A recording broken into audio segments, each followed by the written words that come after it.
Is LSU finally about to add to its 2027 recruiting class? We've got the deets locked on LSU. Here we go.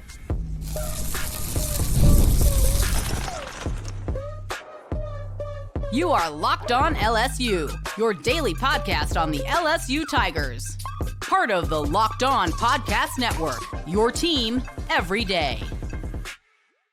Okay, let's get it. It is Locked On LSU, your team every day. I'm your host, Matt Moscona. Thanks so much for making us your first listen. Every week here on the show, we visit with Shea Dixon, our buddy from On 3 The Bengal Tiger. We talk a little recruiting. And with LSU in spring practice, I've been out there every time they've had media availability.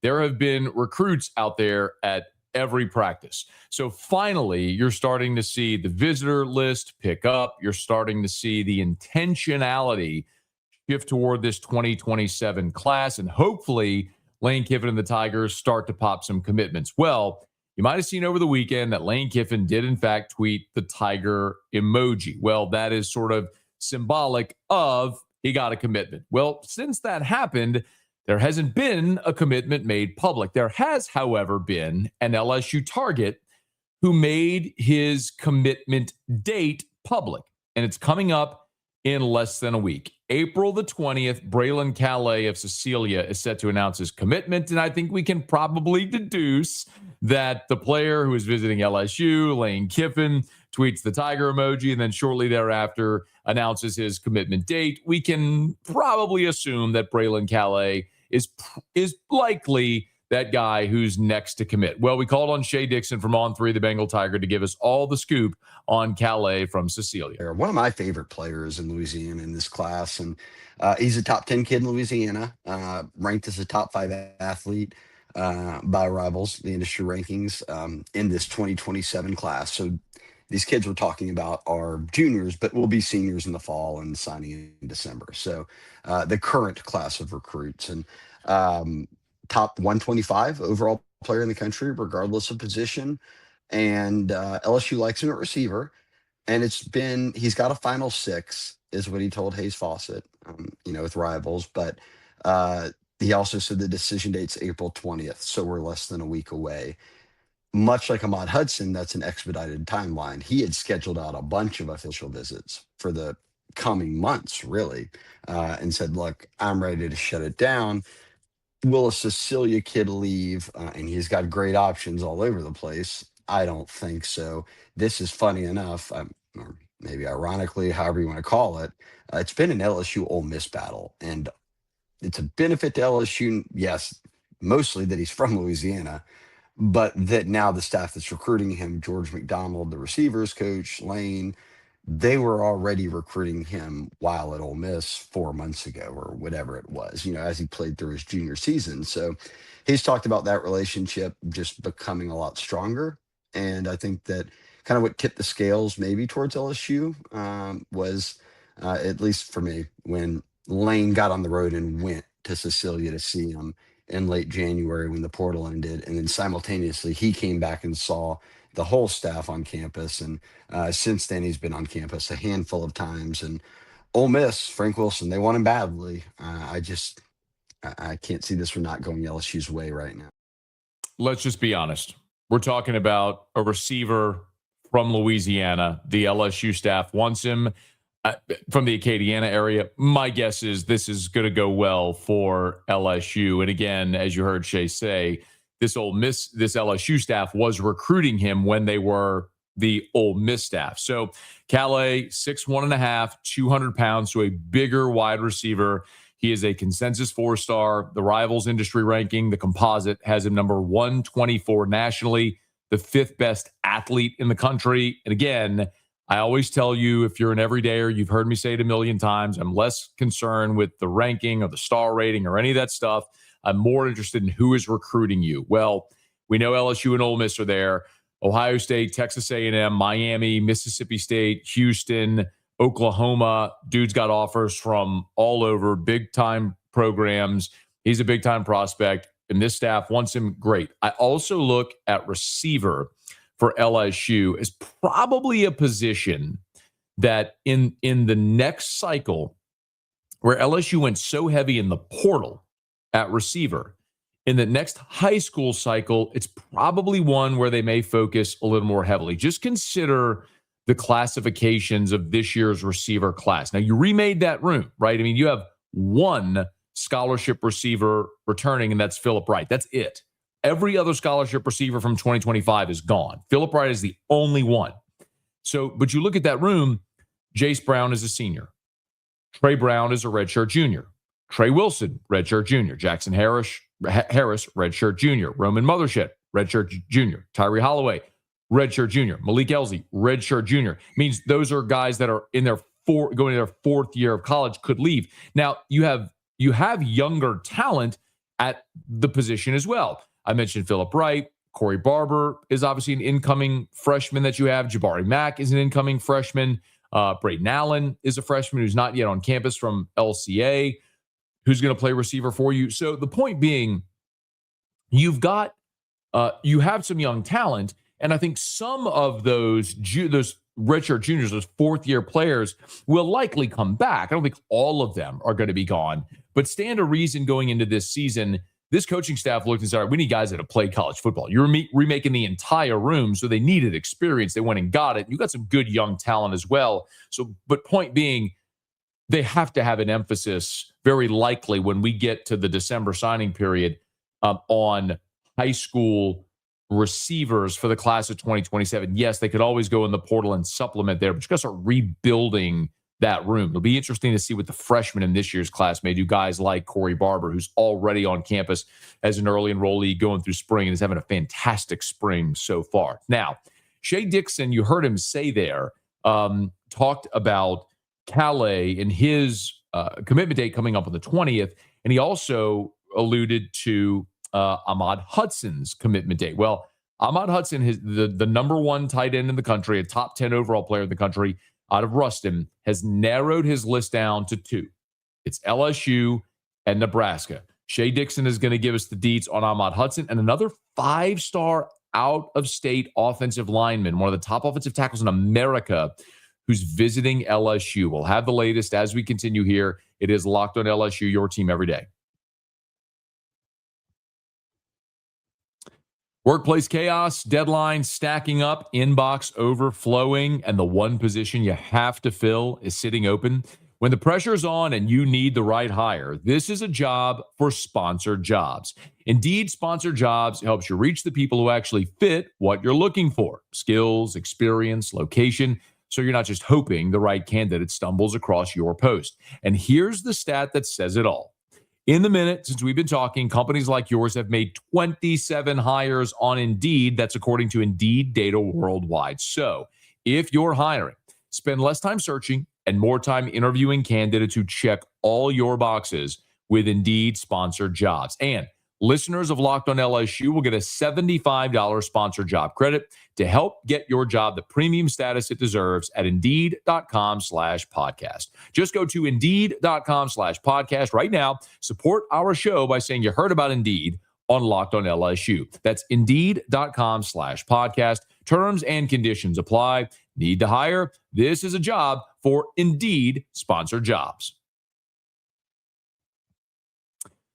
We'll get back to Shea here in just a quick second. I always want to remind you, though, that you can get Locked on LSU ad-free with the Everydayer Club, plus members-only Discord access, so you can join with the link in the show notes. So, Shea, as we mentioned, we talked about Brilland Calla, who's got his announcement date set. Ahmad Hudson is down to his final two. It's LSU and Nebraska, and Shea is the latest. Ahmad Hudson is the prospect out of Ruston. We've talked a lot about, five-star, number one tight end in the country. His dad played at LSU. We've talked about that before. Basketball for John Brady, all SEC player. Hudson it's just still crazy to think about. Rivals everywhere. ESPN doesn't matter. Even the Rivals industry rankings, Matt, still have him as a top 25 basketball prospect in the country, right? So football's the priority. I'm very curious to see how he maybe wants to try to handle both, but that's a conversation for another day. Incredible athlete, right? So legit offers coast to coast, and said he was going to make all these visits, and then in July he would announce. Well, now he tells Rivals and Sam Spiegelman, our good friend, that listen, I'm going to expedite things. Instead of July 1st, I will now, at some point here in the spring, towards the end of it, go ahead and announce who I'm going to commit to. And he's whittled down, I don't know, a list of however many FBS schools there are. He's narrowed it down to two, LSU and Nebraska. And Nebraska's been on him a long time too. So while LSU went through a coaching change, Nebraska didn't, and their basketball program's been on him. So that name the program sounds funny to go up against LSU for an in-state kid, but they've been in the mix for a while and outlasted A&M, a lot of other schools that were really heavily involved. Now, official visits to both those schools were set for June. He'll already have been committed by then. And I would have to feel, I still do continue to feel good about this one. And as I've said many times, this would be your heir apparent to Trades Green, who you have a junior year now coming with, and then Ahmad Hudson will be a senior. And then the following year, if Trades Green chooses to go to the NFL draft and Ahmad Hudson signs with LSU, he'd be a true freshman on the football team. I think it's also worth noting two things. Number one, Will Wade has officially offered Ahmad Hudson for basketball. So he could, in theory, be a two-sport guy at LSU as well, mentioning that Nebraska's offered there. Will Wade has officially offered Hudson for basketball. This is Antonio Hudson's son. I'll also note that a couple of Mondays ago when Will Wade was introduced and I was at the press conference, Antonio Hudson was there. So a lot of LSU basketball legacies were there. Now, Hudson played for John Brady. Antonio Hudson played for John Brady. But I got to talk to Antonio very briefly. But clearly, the ties that bind are still there for Antonio Hudson. And this is his son, who is a legacy and a two-sport star and all that sort of stuff. He was recent. Ahmad Hudson was just over the weekend named Mr. Basketball in Louisiana again. So he's a legitimate two-sport guy. Maybe like Trades Green will eventually stick with football. It's important to remember about Trades, though, is that Trades was a basketball player first who found football very late in his high school career, not until late in his junior year when Trades found football. So, I mean, he was going to camps with friends, and they were like, hey, you want to run some routes? Oh, yeah, you're a freak. Okay, you're a five-star. So he's still learning football. Ahmad Hudson is a football player along with being a basketball player. So that's important, very, very important to note. So that was one, basketball. Number two is the fact that you look at the tight ends that Lane Kiffin has at LSU right now. Trades Green is 6'7". J.D. LaFleur is listed at 6'5". J.C. Anderson, the freshman that Kiffin just signed, is 6'6". I mean, they have massive tight ends. So Ahmad Hudson kind of fits that mold. He's 6'6", 230, very, very much fits the bill of what they're looking for. Clearly, what they've identified as the skills they're looking for at tight end. The one oddity about this, though, is that it's LSU Nebraska.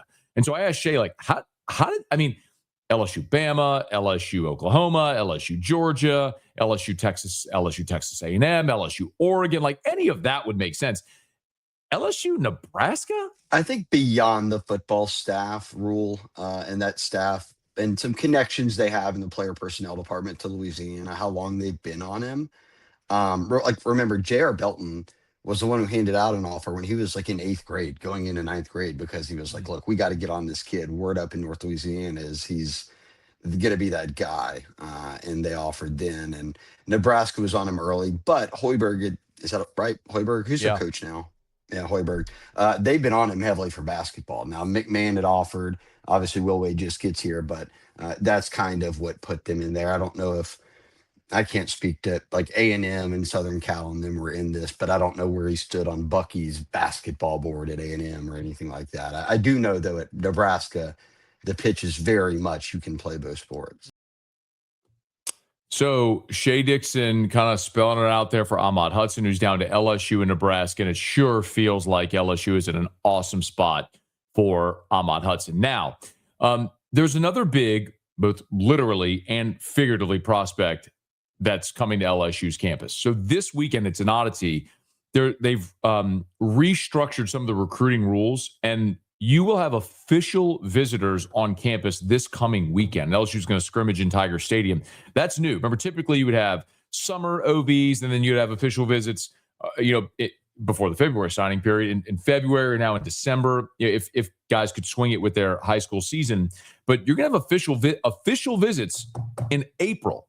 And the biggest on a double-digit visitor list this coming weekend, the biggest is Kennedy Brown, one of the biggest offensive line prospects in the country. And the headliner, no doubt, is Kennedy Brown. And for those not familiar, he's a 5-star. He's playing over at Kingwood in Houston.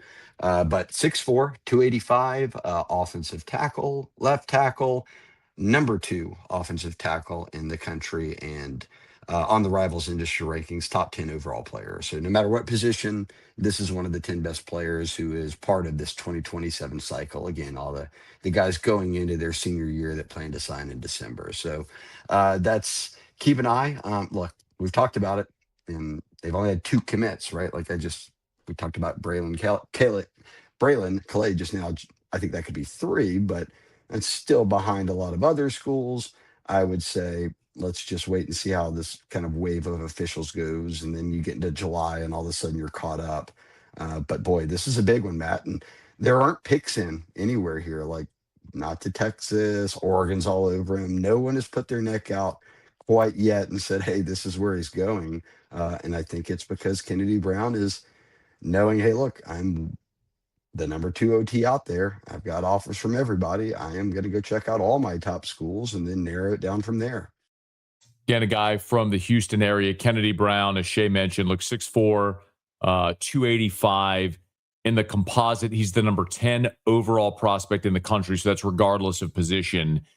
He's the number 2 offensive tackle in the country here for the class of 2027, and everybody's offered. Texas and Nebraska and Bama and Clemson and Texas A&M and LSU. You heard Shay say Oregon, Southern Cal, Florida, like everybody.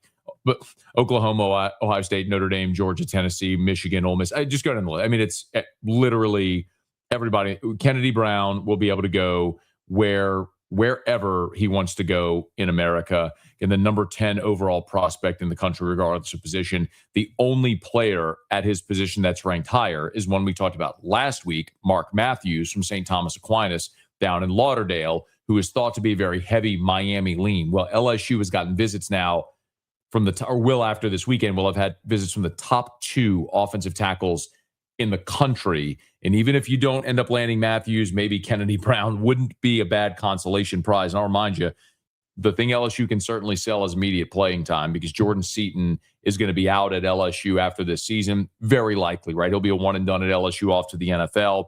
You'll very likely have Sean Tompkins, who played left tackle at Baylor, coming back next year, maybe with the eye on being Seaton's replacement. But there'll certainly be an open competition, and there is a path to the field immediately. Weston Davis still has eligibility. Darren Stray, the Kentucky transfer, is playing tackle right now for LSU, but been more of a right tackle than a left tackle. So there's an opportunity for the field, to the field early for Kennedy Brown. That's one certainly worth keeping an eye on. There's 2 other prospects. Kennedy Brown is a 5-star tackle in this class. Well, Albert Simien is a 5-star interior offensive lineman, and Easton Royal is a 5-star receiver, both from Louisiana. And both with updates that Shay Dixon provided for us. So we'll get to that as we continue here. Locked on LSU. It's your team every day. If you've ever opened your bank account and thought, where did all my money go? You're not alone. Keeping track of subscriptions, spending, and bills, that can get overwhelming fast. That's where Rocket Money comes in, helping you take control of your finances all in one place. So how does Rocket Money help you keep track of your finances? Well, it tracks all your subscriptions in one spot, and they can help cancel ones you don't need in just a few taps. It automatically categorizes your spending, so you actually see where your money is going, and you can set budgets, you can get alerts, you can stay on top of your upcoming bills. It makes everything feel more organized, and it gives you a clearer picture of your finances day to day. Rocket Money is a personal finance app that helps find and cancel unwanted subscriptions. It monitors your spending. It helps you lower your bills so you can grow your savings. Let Rocket Money help you reach your financial goals faster. Join at rocketmoney.com/lockedon. That's rocketmoney.com/lockedon. There's 2 prospects that I think every time we talk to Shea Dixon, we're going to bring up until they sign on the dotted line, and that's 2 5-stars from Louisiana. Easton Royal is a 5-star receiver out of New Orleans, Brother Martin. Albert Simien is a 5-star interior offensive lineman out of Sam Houston in the Lake Charles area. Well, the Easton Royal conversation really started to gain a lot of steam here in the last week. As you were starting to hear a lot more conversation, notably because Easton Royal is taking photos with Lane Kiffin on his balcony, and that's something Shea Dixon pointed out, why we're talking so much about Easton Royal here in the past couple of weeks. Yeah, and I think that's come out of him finally visiting, right? And spending a lot of time around the staff, multiple days here recently in the past few weeks, and has been committed. We talked about it, to Texas. And I think he committed to Texas the day before Lane Kiffin got announced. So it's one of those things where odd timing, but now LSU's made him just such a priority. And I'll give you this. So OT7 is like the big 7-on-7 event that they do for recruits now. And our national guy, Charles Power, named him the eye catcher of the weekend. And they have everybody there. And he said, look, didn't disappoint. Counted for 2 of the most impressive plays they saw all weekend. And he looks like a 5-star number 1 wide receiver. That should be no shot given South Louisiana folks or Louisiana folks, anyone who follows high school football. If you're at Brother Martin playing that competition and you're putting up 1,200 yards on 50 catches and 17 touchdowns as a junior in high school, you're pretty good at football. And when he gets out there and not even pads, they just said he's so much different than everybody else. And we see this happen every few years. Louisiana puts out a receiver where it's like, all right, that kid is different than everybody else, and it kind of feels like Easton Royal is that guy for this cycle. But I will say they're trending up, committed to Texas right now, but Florida, Ole Miss, Tennessee, like these are schools getting visits and over the past month. So if you were to say I'm 100% locked in, you wouldn't be making visits. So as he explores options, by far the biggest threat to Texas right now, and the Longhorns know it, is the in-state school, LSU. And when Lane's prioritizing him like he has, I think it takes it kind of to that next level. Listen to the caliber of prospect we're talking about here. With Kennedy Brown, the number 10 overall prospect in the country, Easton Royal, the number 9 overall prospect in the country, the number 1 wide receiver, Ahmad Hudson, a top 15 player in the country who's the number 1 tight end. You're talking about massive elite level players that are visiting LSU. The Tigers are sitting on 2 commitments right now, but they are trending in a very positive direction. And also remember what we just talked about with Brilland Calla as far as the need for LSU to get receivers in this year's class. Well, none would be bigger than Easton Royal, especially if we flip him from Texas. Royal committed to Texas the day before Lane Kiffin landed in Baton Rouge.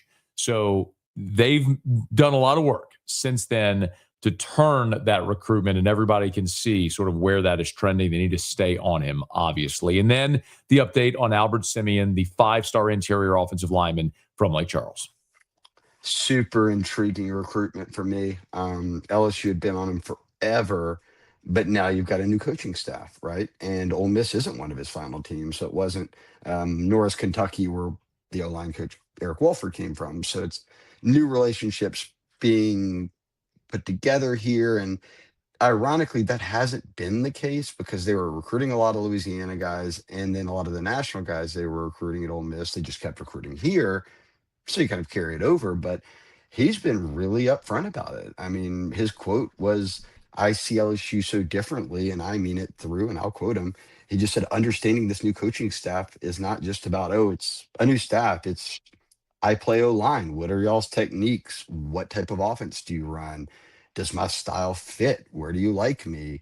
What is the development angle of all of this? I don't even know the strength staff until now. Like, I had known the strength staff for a couple of years through the Kelly era. So I think he's spoken more on that than a lot of recruits have. And if we asked everybody, they would go in depth about it, but happened to ask him. And I thought he gave some good insight there of just, if you're like, I'm a 5-star recruit, which I'm not, but in Louisiana, and sometimes you just think, okay, coaching change. Did you know the coaches before or not? Oh, you did? Great. Pick up where you left off. Oh, you didn't? make a visit. Now you know him, build a relationship. But I mean, as he speaks to it, it's so much that goes into this decision beyond just where am I going to college. It's like I'm trying to develop to the NFL, and now you've switched up your whole offensive scheme. Tell me about it. And I still like where LSU's at. He's uncommitted, but A&M is really up there. And I've said it, like you said, we talk about him every week. Don't sleep on Notre Dame here. Marcus Freeman has made him a massive priority. So when we've asked him kind of who his lead recruiters are for those three schools, he says Lane Kiffin, Mike Elko, and Marcus Freeman. So fits the bill of a five-star top-ranked interior offensive lineman. My lead recruiters are the people in charge of the program. He's got 3 head coaches that are his lead recruiters, not assistants, not position coaches. It's the head coaches that are making the visits. Lane Kiffin did say this week, and I thought it was interesting, that the offensive line is the most improved position group on the team. Now, you look at guard. Left guard for 2026 is up in the air. Right guard is Alou Ba, 2-year starter at Maryland. He's got a couple of years remaining if Ba wants to come back. And you've got some depth there where you've recruited nicely. Devin Harper could very well win that job. Bordelon is battling at left guard as well. But all that to say, when you're going after 5-star talent, typically these are guys who have an eye of getting on the field early. Simien, you could certainly pitch playing time, but again, you've got James Craig and James Wolford as well. James Craig and Eric Wolford as your sort of co-offensive line coaches there. So great opportunity for those guys to improve that position group, get guys off to the NFL, and sell Albert Simien on why he needs to stay home. Throughout all of these recruitments, of course, we'll be talking about it right here on Locked on LSU. So please subscribe on your favorite podcast app, rate us, leave a review. Same on YouTube. Subscribe on YouTube. Smash that like button. Subscribe to the channel. Hit the bell so you're notified whenever we post a new video, and let a friend know if they love the Tigers. We got you here every single day. It is a Locked on LSU, your team every day.